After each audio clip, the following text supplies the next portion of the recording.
국내 첫 영리병원인 녹지국제병원 개설 허가를 취소한 것은 부당하다는 대법원 판결이 나오면서 시민단체들이 강하게 반발하고 있습니다. 특히 영리병원에서 내국인은 진료할 수 없도록 한 허가 조건도 취소해달라는 소송이 진행 중이어서 재판 결과에 따라서 파장이 예상됩니다. 송원일 기자가 보도합니다. 대법원 판결이 나오자 시민단체들은 국민의 건강권을 내팽개친 퇴행적 판결이라며 대법원을 강력히 규탄한다고 밝혔습니다. 특히 영리병원 개설 허가를 내준 원희룡 전 지사도 정치적 책임을 지라고 촉구했습니다. 영리병원의 개설이 가능해져가는 지금 심각한 사태가 벌어지고 있는 것입니다. 반드시 이거에 대한 국민의 뜻에 거스른 영리병원이 진행된 것에 대해서 원희룡 전 지사는 정치적 책임을 반드시 져야 된다고 생각합니다.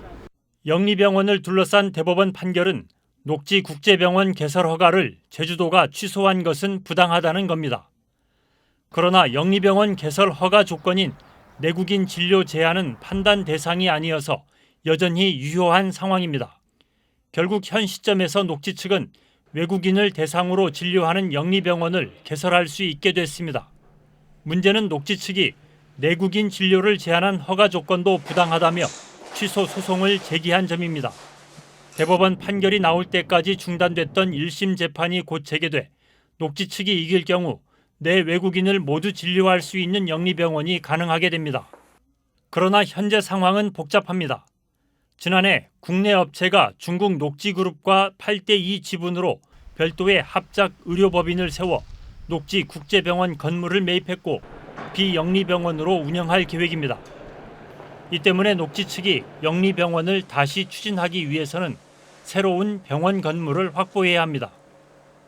한편 영리병원 폐지를 담은 제주특별법 개정안이 발의된 가운데 보건복지부는 폐지 수용 입장을, 제주도는 외국인 전용 영리병원으로 수정하자는 입장이어서 영리병원을 둘러싼 논란은 계속될 전망입니다.